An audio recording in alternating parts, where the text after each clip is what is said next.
A package of bills that promise to make prescription drugs more affordable is now in front of a state Senate committee. This package of bills addresses many issues people run into with getting affordable prescription drugs, like allowing patients to choose between oral and IV chemotherapy and lowering costs for life-saving drugs like insulin. State Representative Angela Whitwer was appointed to a state task force to study this issue, but says she knew something had to be done when she met a voter while she was out campaigning. And her co-payment on her medication was $1,700 a month. More than my house payment, more than most people's house payments, more than most people's rent. And she had to make a choice between, do I want my medication or do I want to be able to afford to live in my house that I live in? The package would force drug companies to lower insulin prices, as well as require those companies to show how they set drug prices.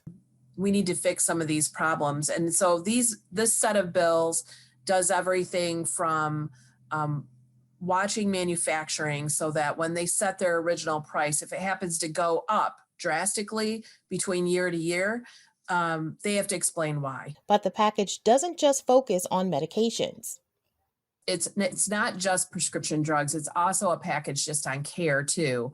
So there are bills that will let people who have cancer have the option of taking oral chemo instead of IV chemo. And it seems like simple, but many people can't get oral chemo. Justin Brox runs the Gary Bernstein Clinic in Oakland County. The clinic treats about 1,000 patients each year and relies mostly on donations.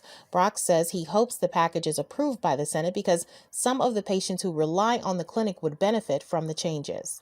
And I remember one guy a couple weeks ago, we had to give him his prescription for his insulin, and he was going to have to go and buy it, which me and him and everyone both knew wasn't going to be able to happen. And the guy was in tears. He's like, you're killing me. Both Brox and Whitwer say insulin prices continue to soar despite the fact that the medication has been around for years, and those prices are putting many people who rely on the drug in a tough spot.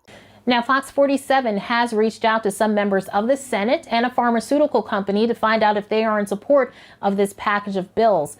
As of the time of this report, we have not received a response. Your neighborhood Capitol Beat reporter, Erica Murphy, Fox 47 News.